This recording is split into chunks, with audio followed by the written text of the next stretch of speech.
নামাজ আদায়কারীদের অনেকেই ৫ ওয়াক্ত নামাজে মসজিদে আসেন। মসজিদে নামাজ পড়তে এলে তাদের পরস্পরের মধ্যে ঐক্য গড়ে ওঠে। মসজিদের জামাতে নামাজ আদায়ের অশেষ সওয়াব সম্পর্কে রাসূলুল্লাহ সাল্লাল্লাহু আলাইহি ওয়াসাল্লাম বলেছেন, জামাতে নামাজ পড়ার ফজিলত একা পড়ার চেয়ে ২৭ গুণ বেশি। রাসূলুল্লাহ সাল্লাল্লাহু আলাইহি ওয়াসাল্লাম পুরো জীবন জামাতের সঙ্গেই নামাজ আদায় করেছেন, এমনকি ইন্তেকালের আগ মুহূর্তে অসুস্থতার সময়ও জামাত ছাড়েননি।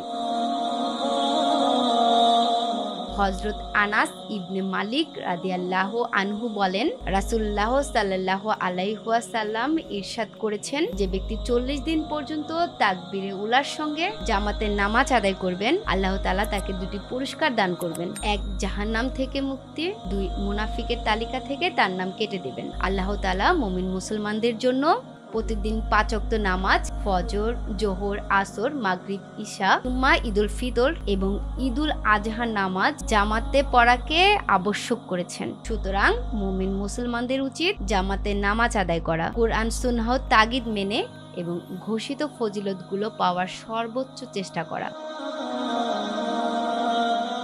জারিন যারা ভোরের পাতা।